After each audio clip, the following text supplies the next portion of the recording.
Hello and welcome back to Bicycle Eggs and a new show that we're doing today. This is the first episode we're doing in it. It's called Favorite Song from Each Album.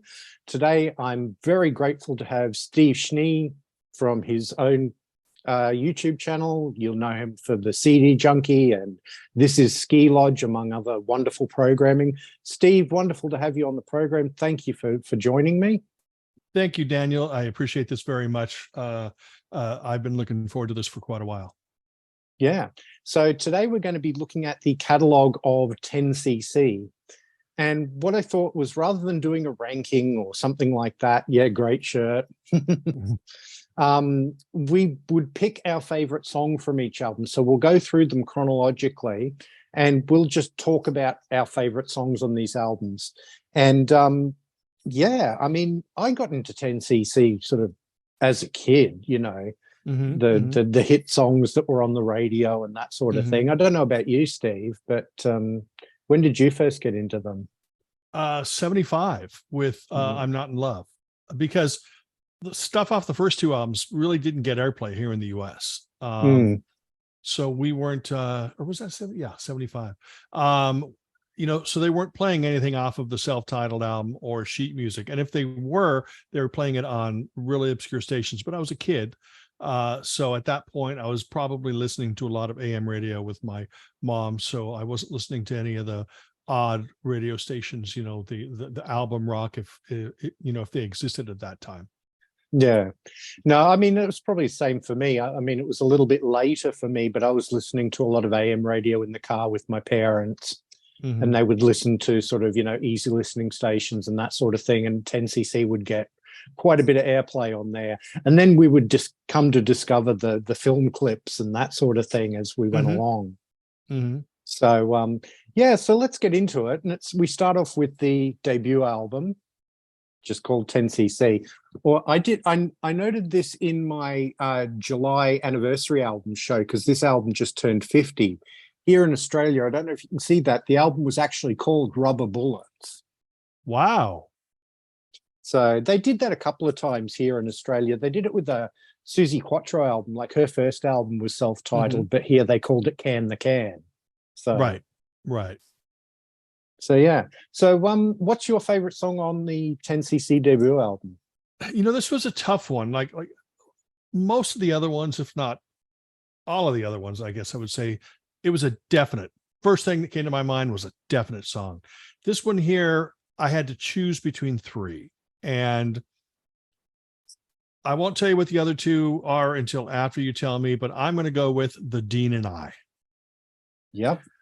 Because it's such an enormously catchy song, but it's also very strange. I love songs that start off and you expect it to continue sort of that vein, and then it changes.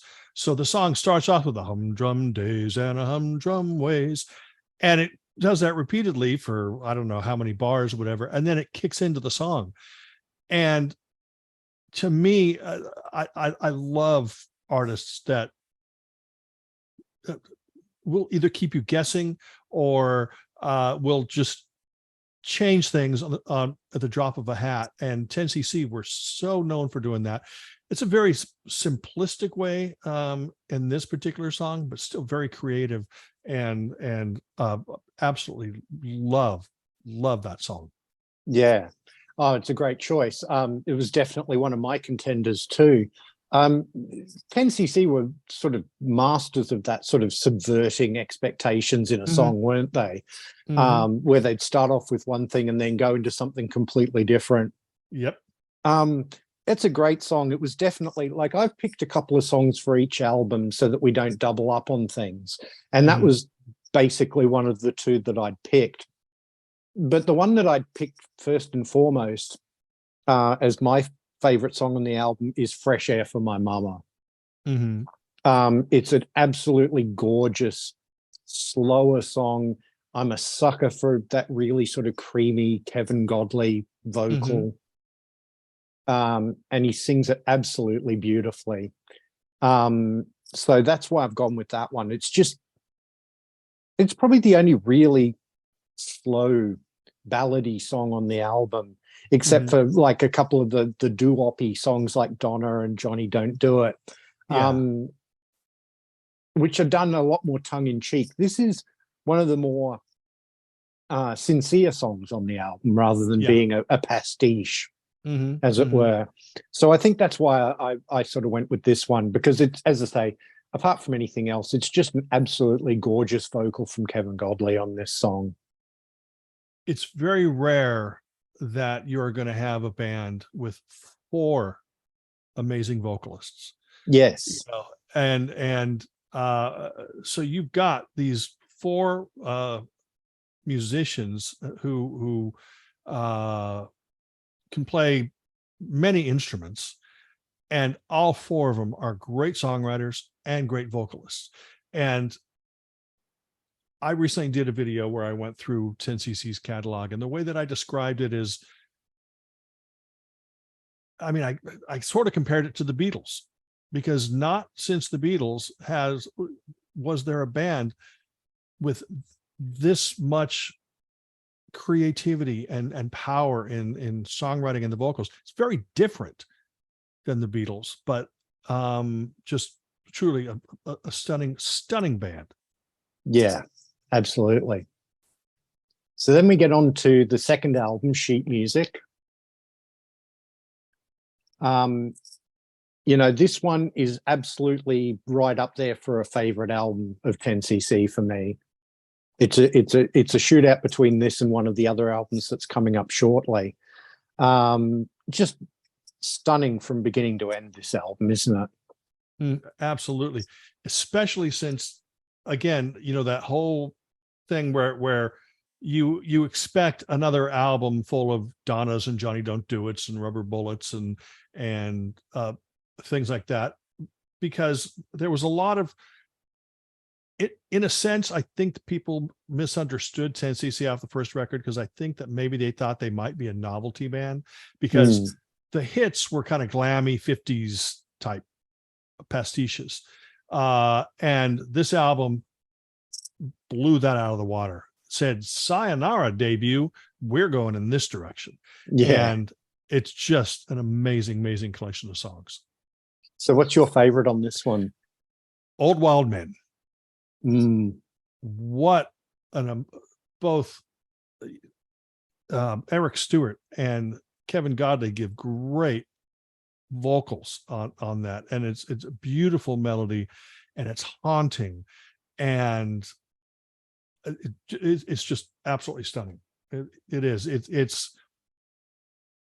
I think the word is beauty. There's beauty in the melody. There's beauty in the arrangement. Beauty in the vocals, and it's deep and meaningful and touching and absolutely incredible. So that is my favorite off of Sheet Music.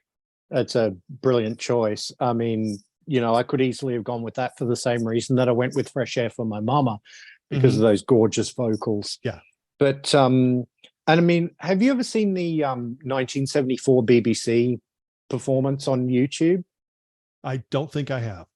Oh, there's like a full half-hour concert of them from 1974, and they're playing mostly songs from this album with a couple from the first album. It's an absolute must-catch. Okay. So definitely go check it out. But they play a beautiful version of that on here, and Lol Cream is playing the gizmo on his guitar. And yeah, it's absolutely gorgeous. But for me, this was a toss-up again between 2 songs in particular, although there's, as I said, not a stinker on this album. Every song on this album is brilliant. But in the end, I'm going to go with Clockwork Creep. Yeah. Because it's one of those great songs of theirs where they have these different parts to it. And of course, it would get referred to in a later song that we may mention as we get into it. But it was a toss-up between that one and The Worst Band in the World, because I absolutely love that song too. Especially that first couplet in that song. It's so cheeky, isn't it? You know, it's one thing to know, but another to admit we're the worst band in the world, but we don't give a. And then but yeah, I love Clockwork Creep. It's really energetic and playful, and you have those, you know, the tick-tick time bomb bit in it, And yeah, absolutely great song. So that's the one I'm going with off this album. Yeah, the great thing about 10cc, like we said, you on first listen, especially during the original quartet's years, on first listen, you had no idea what was going to happen 16 bars from now. And you had no idea what the next song was going to sound like. And that's what I love, bands that are very adventurous. And that's 10cc were a very adventurous band, four great talents. Absolutely. Yeah. Just doing what they wanted. This wasn't like oh gosh, we got to have a hit. No, it's like, hey, this sounds like it might be a good idea. And it's like, hey, if we can do it, let's do it. Yeah. And that's what I felt. So then they changed record labels. They were on UK Records originally, which was Jonathan King's label. And then they made the move to a major label with Mercury and released the original soundtrack, which was, a massive, massive album for them. And again, so many songs to choose from on this one. Which one did you go for? I went with the obvious, one of the most beautiful songs ever recorded, I'm Not in Love, which was that was my introduction. I thought, oh, this guy sounds like Paul McCartney. I mean, he really didn't, but when you're 11, 12 years old, you're just going, oh my gosh. And it was weird and haunting, and the Big Boys Don't Cry and stuff. But ultimately, when I was 11 or 12 years old, I thought it was a guy really saying, I'm not in love. Right. I didn't realize that this was a guy who was still madly in love, but giving all the reasons why he wasn't. Kind of like, I no, I'm not in love. I don't do this. I don't do that. But he is in love. And every moment of that song, and in America, I don't know if they did this in Australia, but in America, there was an edited version of the single. It was like edited down to like 3-4 minutes or whatever. So they cut out a big chunk of the song towards the end. And so when I heard the original album version, I was just mesmerized. And from the haunting intro to the fade or whatever, then it's amazing. I never bought the album because when it first came out, the album was called The Original Soundtrack for anybody that doesn't. And when I was a kid, I don't want to buy a soundtrack album. I want to buy a 10cc album. So I had, again, 11, 12 years old. I mean, not that I know any better now, but what a delight. I'm Not in Love. It still remains one of the most unique and beautiful songs ever recorded, in my opinion. Yeah, I mean, it was groundbreaking song too, the way they recorded those layers and layers and layers of vocals and basically played them on the faders of the mixing desk like it was an instrument. It's an incredibly creative way. Apparently that was Kevin Godley's idea, to do that arrangement with the song. But it's a gorgeous Goldman Stewart song. It's a #1 smash hit for a reason. Yeah, it's an excellent choice. The song I'm going to go for is actually the other single off the album, which they actually released as a single before I'm Not in Love, because they were a bit worried about whether I'm Not in Love as a 6-minute song could actually make it as a single. And the song I'm going with is Life is a Minestrone. Yeah. This is a wonderful, again, joyous, upbeat tune, sung by Lol Cream. I actually use this song. My younger sister is a huge 10cc fan too. And I actually use the chorus of Life is a Minestrone as her ringtone. Oh, that's awesome. So when she rings me, it plays that. Yeah, it's just... Again, it's a wonderful, catchy single. People don't realize that it was a hit too. It was a top 10 single in the UK, They had a lot of hits off those first 4 albums. I don't know what else to really say about it. It's just really wonderful and joyous and upbeat. It's a song written by Lol Cream and Eric Stewart. So, sort of breaking out of the regular songwriting partnerships. And I often loved it when they did that. Yeah. When one of the Godley and Cream guys would write with one of the Gouldman and Stewart guys, and they would often come up with really great songs, which I'm definitely going to be talking about when we talk about the next album too. So, yeah, I think that they're the perfect balance, because without Stewart and Gouldman, Godley and Cream could be a little self-indulgent and go off in wild and wondrous directions, as they proved later on with Consequences. But with Stewart and Gouldman, they managed to rein him in a little bit. I don't know if it was a subconscious thing or what, but there was the pop songwriting team and the Weirdos songwriting team. And Weirdos, I mean that lovingly. And just the fact that they were working together was pretty amazing. Yeah, absolutely. And they sort of, as you say, they balanced each other. So it wasn't just sort of like Gouldman and Stewart would rein Godley and Cream in a little bit, but it was also that Godley and Cream would push Gouldman and Stewart a little bit to be a little bit more wacky and weird. Yeah, what have exactly. you. Mm-hmm. So then we get to my personal favorite 10cc album, which is How Dare You. This is a top 20 album all time for me, I think. Mm-hmm. Absolutely fabulous album. Unfortunately, it would be the last album that they would record as a proper 4-piece. So what song did you go for off this album as your favorite song? There were two ones that I was teetering on, and even up to this exact moment, I was going to pick one of them that mentions Clockwork Creep, but I'm going to go with Don't Hang Up. Yeah. Because another wonderful Kevin Godley vocal. And another hauntingly unique song. Is it as beautiful as I'm Not in Love? No, because it's coming from a completely different way, but it's still a very touching, wonderful, warm and strange piece of music that personifies, I think, what made 10cc wonderful, which is the fact that they could do anything that they want, and they could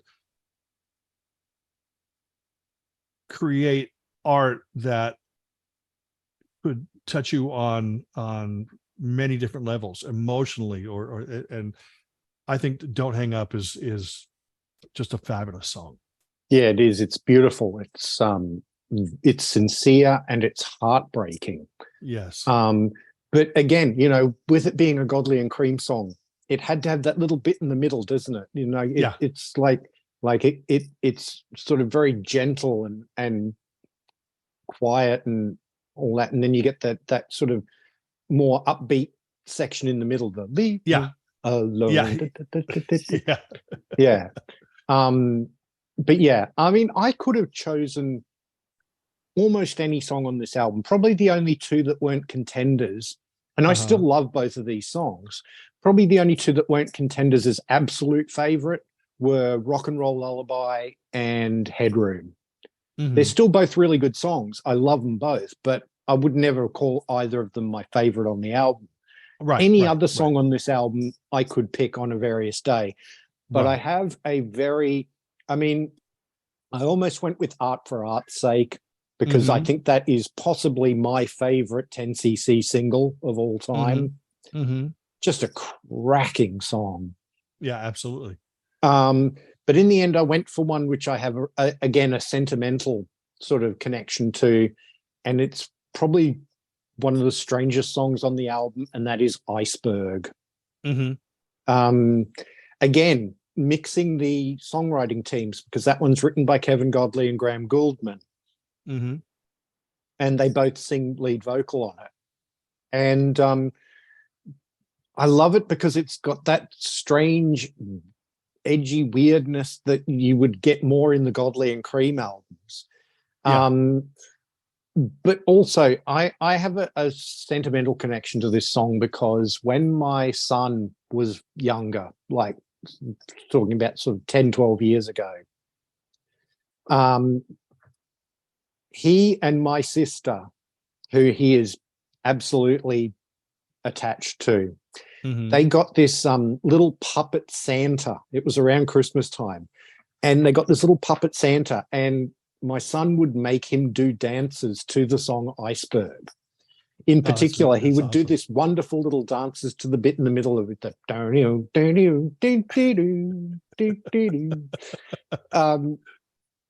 Yeah. But it's such a funny song too. I mean, there's the bit where, he sings, you caught me heavy breathing on the telephone. Zip. I just love the little zip at the end, it's just, yeah. Exactly. Absolutely wonderful. Unfortunately, after this album, the band would break in two. Godley and Cream would leave and go and do Consequences and then have their solo career. I absolutely love their duo records as well. Very different beasts, though, they are from 10cc. But 10cc with Gouldman and Stewart would soldier on and bring out Deceptive Bends, which would be a big, big hit album for them again. Yeah, I mean, what was your pick from this album? Well, first off, before we continue, just in case the listeners were paying attention, we referred to Clockwork Creep earlier showing up in another song, which was I'm Mandy Fly Me, which was my other first choice for How Dare You. So just in case anybody's waiting to the end of the video to go, where does Clockwork Creep come up? That's where it was. Anyway, again, I'm not going to go with a single. I'm going to go with probably the greatest 11-minute track I've ever listened to. And that is called Feel the Benefit, parts 1 through 3, or 1, 2, and 3. Incredible. It's I'm not going to say it's their Abbey Road or anything like that. It's just this, it's essentially like 3 or 4 songs strung together. And each of them is so melodic and so catchy and so inventive. And the guitar playing, the production on it is great. And it's one of those songs where, you look at the CD counter or, however you listen to it and you go, oh my God, this is the 11 minutes long. It feels like 4.5 maybe. And it's the last tracks on the original album. The CD has bonus tracks. And to this day, I can listen to that 11-minute song and then go back to the beginning and listen to it again. Yeah. Because it's so melodic. That's the thing about Eric Stewart and Graham Gouldman, is they just knew how to write pop songs. They really did. And I would love to have heard this song with the involvement of Godley and Cream, but I think it's perfect without them. And that's nothing. I'm not saying anything bad about them. It's just a perfect song. Yeah. And for anybody who's watching this who may not be as familiar with 10cc as we are, they were a wonderful pop band, but it was not unknown for them to do extended pieces. Like on the original soundtrack, there's One Night in Paris, which almost was my pick for that album because I absolutely adore that. Again, sort of a 3-piece, a 3-part suite, as it were. So, this is a band that did more than just the sort of sugary pop songs. They, as wonderful as those sugary pop songs are, they also did sort of explore musically and do more extended pieces and things like that.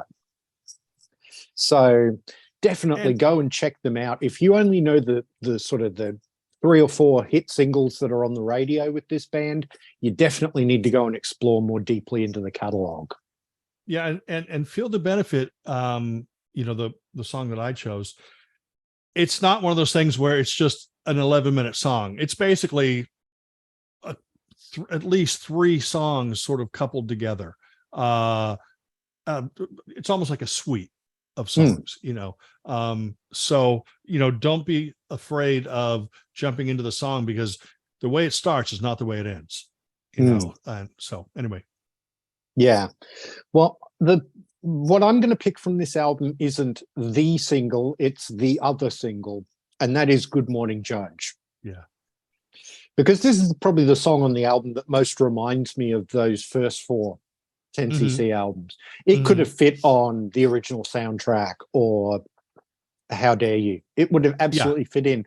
In fact, I do believe that the four-piece band were playing this song live before they split up. They were playing it in 1976 in concert. So again, just a wonderful upbeat song, some absolutely wonderful slide playing from Eric Stewart in it, and a wonderful witty lyric. So, I mean, you know, that's what I love in a 10cc song. So it was an obvious choice for me. And it's got a good film clip too. Oh, yeah, that I've seen. I love little things that 10cc do in their songs where it's maybe not really apparent, but it's like the little no, you know, these little things that most bands would never have thrown that in. And it's like one time in the song, or it's two times in the song, you know, and it's just amazing the way that they just thought of it in the studio, put it on record and said, let's keep it. Yeah. You know, I love and of course, like you know, they had the luxury of owning their own studio, which, you know, gave them more time to do stuff. And Eric Stewart was, you know, not just a producer, but also an engineer and mixer. He could do it all. So, you know, they didn't have to involve outside people, and they didn't until much later in their career. Yeah. And for people not familiar, this is the album with The Things We Do for Love. Yes. So, which was my second choice. And then we get on to Bloody Tourists, their sixth album. And this is where they kind of formed a new 10cc band behind them, with people like Duncan Mackay and Paul Burgess and Rick Fenn and Stuart Tosh joining them as sort of fully fledged members of the band, as it were. Although Gouldman and Stewart were still sort of captains of the boat, as it were. Yeah. So which song did you pick on this one? I picked a Graham Gouldman song. It was so hard to choose between two songs, but the one that I'm going to go with, and it proves I'm a softie, is the song Lifeline.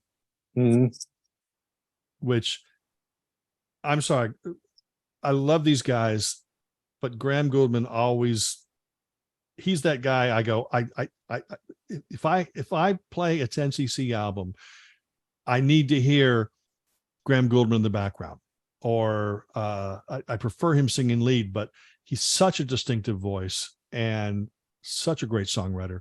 Lifeline was definitely just a little tiny bit above my second choice, but I'm going to go with that one.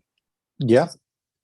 No, that's fair enough. I'm going to go with a Graham Gouldman song myself. I mean, the obvious choice is Dreadlock Holiday. I mean, you know, that was their sort of last huge number one hit. But I'm going to go with From Rochdale to Ocho Rios. That was my number two. Yeah. Because it's just such an up-tempo, happy, sort of calypso sounding song, you know, about being on a lot of these songs on this album. There is a bit of a theme going through this album of sort of being on holiday and traveling to strange places. You know, you've got this one, you've got Dreadlock Holiday, you've got Tokyo, you know, but From Rochdale to Ocho Rios, it always brings a smile to my face when that song comes on. Yeah. I've been, for the last couple of weeks to prepare for this show, I've got a disc in the car where I've got a bunch of 10cc and Godley and Cream albums on one CD, sort of like all in MP3 format. So I can just chuck the disc in and it's got like 15 albums on it. Yeah. And every time this song comes on, it just brings a smile to my face. So that's why I had to go with that one. Yeah, and then there's that little break in it where it goes in that rock and roll part, you know, where it sounds like they're live on stage type thing, you know. But yeah, it's that it was so hard for me to choose between the two. Yeah. Then after this, the next few albums wouldn't do nearly as well commercially as those first 6 albums would, which is a bit of a shame. They really lost momentum between this album and the next one, because I think Eric Stewart was in a car accident and he was out of commission for like 6 months, which is a shame because some of these 80s albums, I think, are some of their best work. And we come up with Look Here, which everybody thinks is called Are You Normal? But that's just actually the Hypnosis artwork. Yeah. The album's actually called Look Here. That's the US cover, yeah. This was a hard one for me because, again, there's a number of songs I really could have gone with on this one. So what did you end up choosing for this one as your favorite song? I chose Lifeline from Bloody Tourist. So I chose Lifeline's sister song off of this album called I Hate to Eat Alone. Another great Graham Gouldman ballad that I can never get enough of. Yeah, I'm a softie and I love pop music, and Graham Gouldman is perfect for it. Another great line about frozen dinners don't do much for me when you've got TV on the table and TV on TV. And it's another just a great song. I think that it's very much along the same lines as Lifeline. Yeah. No, that's a good choice. It's a beautiful song, no doubt. I'm going to go in a different direction, though. I know this isn't really your sort of music, Steve, but I am a prog rock guy from way back. Oh, yeah. And so the song I'm going to go with is Welcome to the World, great which, song. Funnily enough, is, one of 2 songs on this album that Graham Gouldman and Eric Stewart don't even have a hand in writing.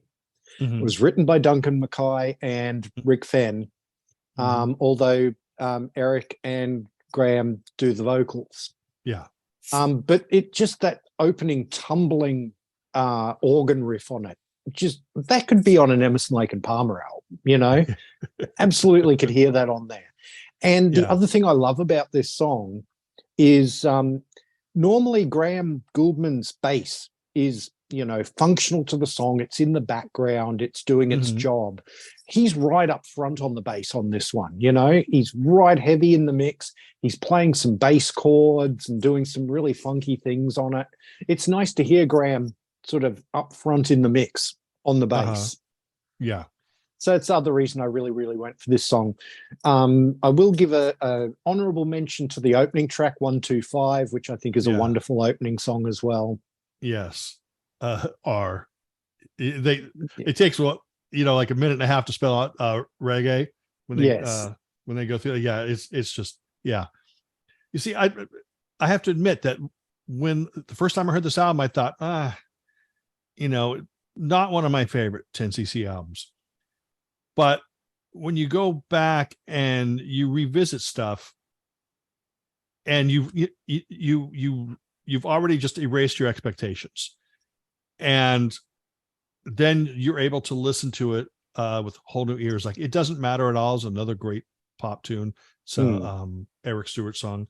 But yeah, it's now I like the album a lot more than I used to.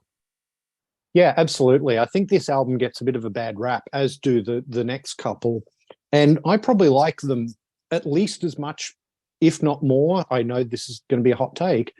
I might even like these 80s albums a little bit more than Bloody Tourists. So that's just how I am with them. So the next album we get is 10 out of 10 from 1981. There were actually 2 versions of this album. Yes. There was the sort of European UK version, and then the US version has a number of different extra songs on it. So they took off songs and then added songs that they recorded with Andrew Gold. Yeah, absolutely. And apparently they asked him to join the band as a permanent member, and he turned them down and regretted it. Yeah. But what did you end up picking from this one? And is it from the UK or the US version? Well, luckily, this CD version has all the songs on it. Yes. Here's an interesting thing. I interviewed Eric Stewart about It was when he put out that 2 CD compilation. So it must have been 8 years ago, something like that. And I asked him, because if you listen to the song No Tell Hotel, which is not the song I'm picking, but it depicts stuff that is on this cover. So I asked him, I said, was the album ever going to be called No Tell Hotel? And he said, no. He said it was always called 10 out of 10, which I thought was kind of weird. But I'm going to cheat here, and I'm going to give you my favorite song from the original UK version and then the American version. So on the UK version, here I go with ballads again, another Graham Gouldman song called Lying Here With You, but Eric Stewart sings it. He sings it beautifully. That's on the UK version. On the American version, I'm going to go with Runaway, which was one of the songs that they recorded with Andrew Gold. So it's kind of cheating, but kind of not, because both albums have very different feels to them, because they took about 3 songs off and added 3 songs, maybe even 4. And so I think that the albums have completely different feel to them. I actually prefer the UK version, even though the American one's the one that I heard first. But now I don't have to worry about it because they're all on one CD. Yeah. So. I think I've got the Japanese press of that one and Windows in the Jungle, the one with the in the cardboard sleeve with the obi and all that. Yeah. But and it has all the tracks too. But I picked a couple too. One of them is on both versions and one is only on the US version. The one that's on both is the opening track, Don't Ask. Yeah. Oh.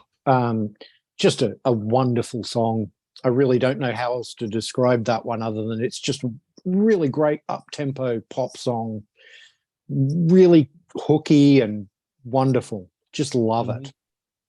And from the US version, I'm going to go with Tomorrow's World Today. Which that song is hilarious. I just start laughing when I think of that. Yeah. It's bright and it's bouncy, but it's tongue firmly implanted in cheek, talking about the record industry. Yep. And all that sort of thing. And then it goes into this sort of really weird disco section in the middle of it. Yeah. And it's got that sort of 1920s megaphone part to it. Yeah. Just a fabulous song.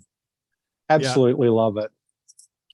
I will say that Sheet Music, Deceptive Bends, and 10 out of 10 are my top 3 10cc albums. I don't know which order to put them in, but I think this is I think that this album is, if you love Deceptive Bends, this is a lot less produced.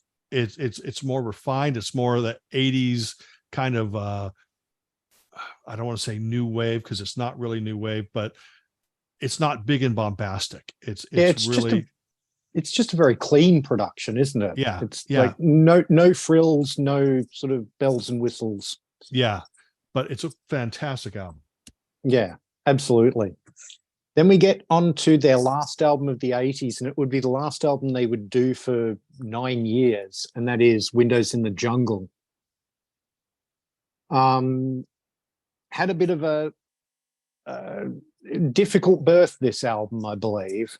But I think some of the songs on this album are absolutely wonderful. Which song did you go for on this one?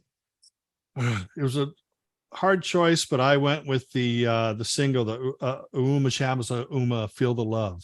Yeah. That nice little reggae thing, great melody, hooky. I think that is it Steve Gadd on the album? Because yes. Because the album is much more sophisticated and produced than 10 out of 10.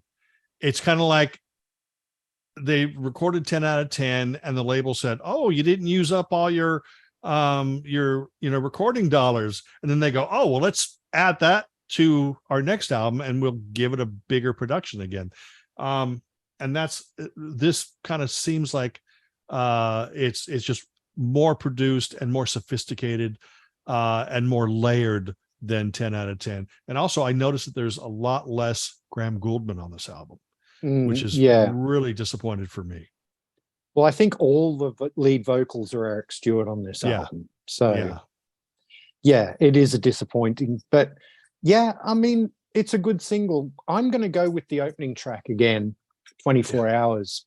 Mm-hmm. It just really evocative track. It builds a wonderful mood. It's a longer song again. I think it's about 8 minutes long, Mm-hmm. but it uses that time to really create this mood of sort of Mm-hmm. life in the city and that sort of thing. And I believe the whole album was originally supposed to have that sort of a concept.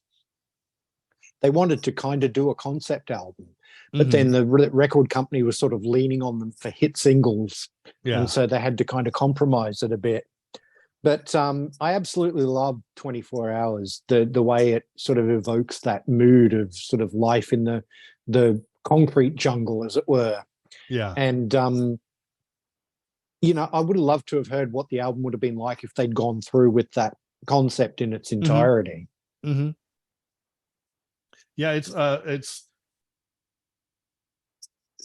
just a lot of these great songs, and it's an album that you need to listen to a few times in order to really sort of dig into some of the layers of the album, because like I said, it's a lot more sophisticated than 10 out of 10. Yeah. So then, as I said, it would be 9 years in passing before they would come out with Meanwhile, which was kind of touted as a reunion of the original four, but that was a bit of a furphy because um, Godley and Cream are only on there as sort of vocalists, mostly background vocals, although Kevin does sing one lead vocal on the album as well. It's still a good album. I was listening to this last night, and it's a better album than I remember it being, but it does suffer a little bit from the production, I think. Having an outside producer in Gary Katz, who did wonderful work with Steely Dan. Absolutely love his work with Steely Dan. Also Don't with know if Love he and was, Money, he did good. yeah, Yeah. but not sure if he was the right producer for 10cc. From all the things I've read is the band barely plays on the album. Mm. He uses top-notch studio musicians, and they're like, what's going on here? I believe that Graham had said somewhere that Eric was getting really frustrated because all the stuff that they had worked on, because a lot of the stuff is new Stuart Goldman songs, and basically Katz was taking over the album. And I think this album suffers tremendously because of that. Mm. I'm not a fan of this album, and but there are two songs I think that are incredible, and those are the singles. And again, I don't think that Graham sings lead on this one either. He might have a No. B-side, maybe. Yeah, I think he sings lead on the B-side called Don't, which is on the Yeah. CD. Yeah. But no, it's all Eric except for the one song with Kevin Godley on lead vocal.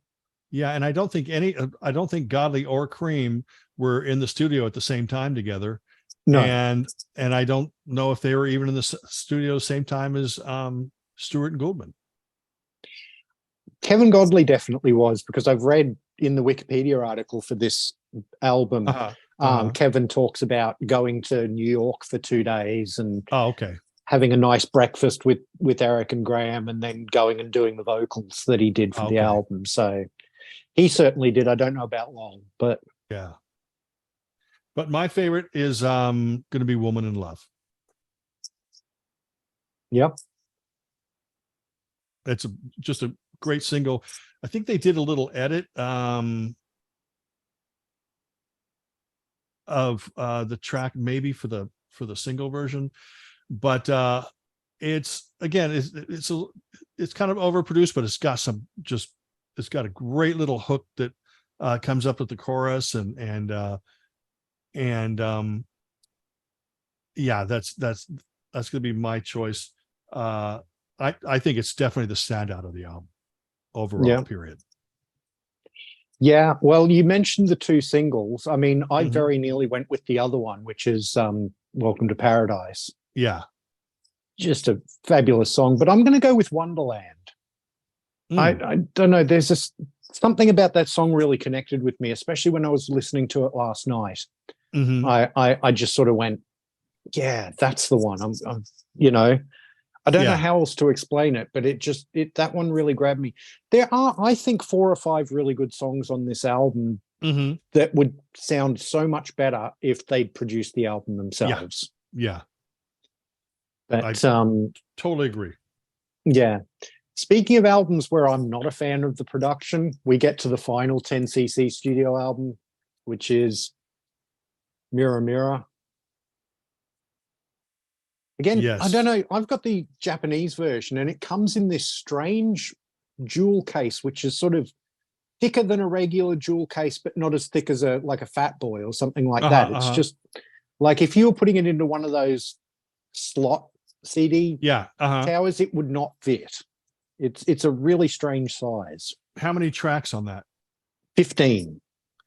See, because there's probably I've got a 14 track European version. Uh, I've seen at least 4 or 5 different versions of this things with just different track lists. Yeah. Um, Well, the main difference between this one and your one is there's 2 versions of I'm Not in Love on it.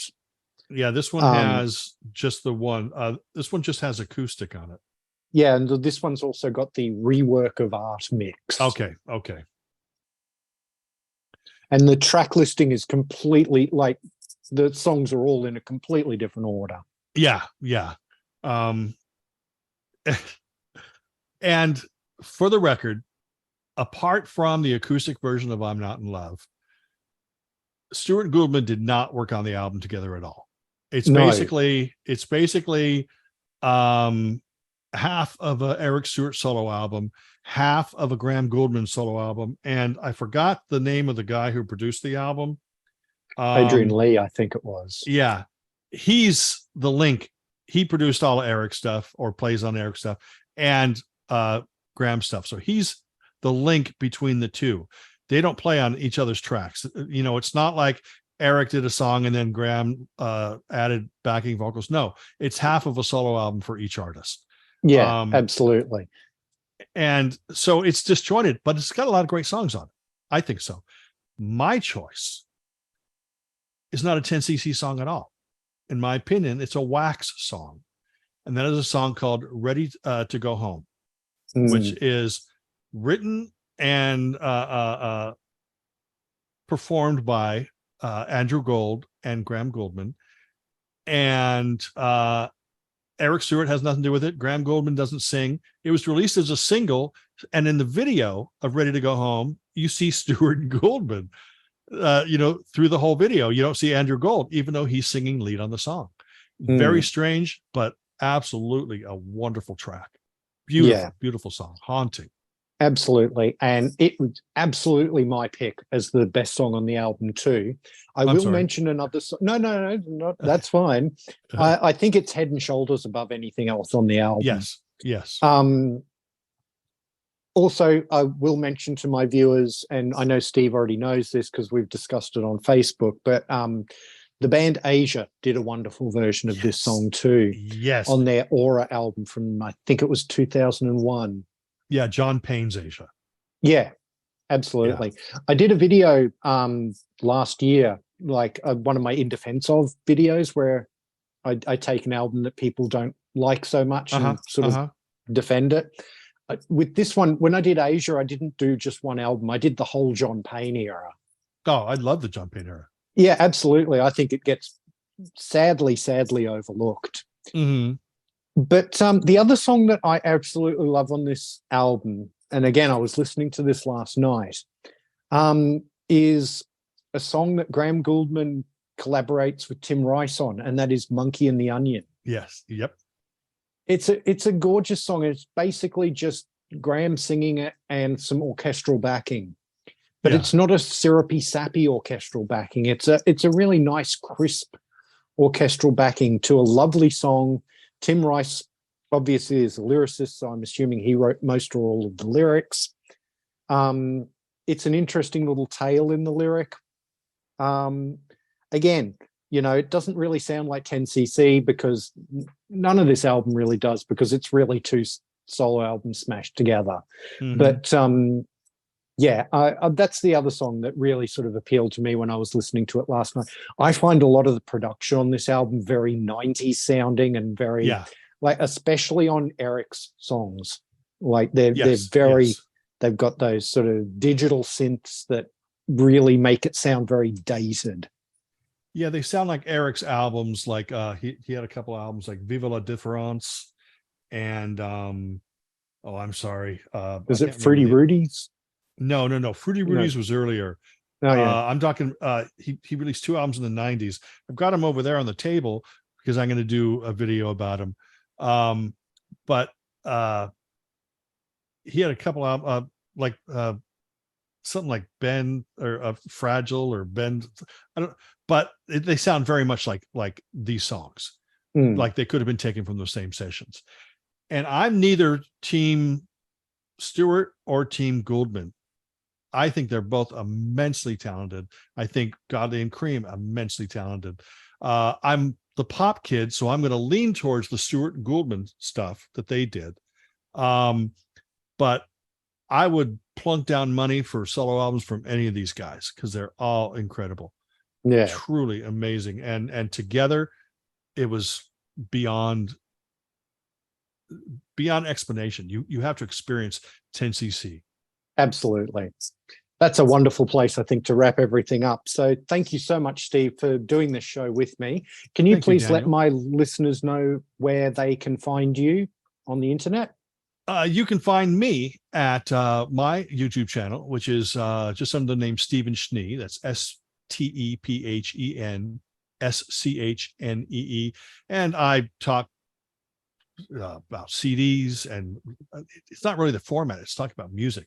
And, I'm going to talk, I'm going to do, Daniel talks about this wonderful music that not a lot of channels talk about. And that's what I like to do too, and embrace the stuff that we love. And that's really what my channel is all about. That's what Daniel, and that's what we're doing right now, embracing this wonderful music at 10cc. Yeah. So please go and subscribe to Steve's channel. I will leave a link in the description. Please do like, share, and subscribe here as well. It really does help the channel out. If you're new to the channel, please go and have a look at some of my other videos.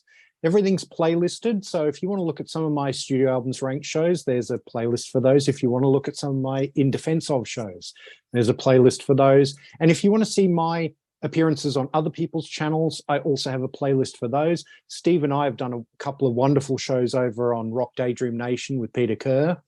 And we're actually recording one tomorrow, I believe. Yes, we did the Split Ends one. And we're recording one with Peter tomorrow on Australian Crawl. That's right. So look forward to seeing that one in my playlist. If you want to follow me on social media, I'm at bicyclelegs on Instagram and Twitter, and I now have a bicyclelegs dedicated Facebook page. Links are all in the description. Please come and give those a follow and join in the conversation. I'd really, really love to have you there. Thank you very much for watching, and I'll see you in the next one. Thank you, Daniel.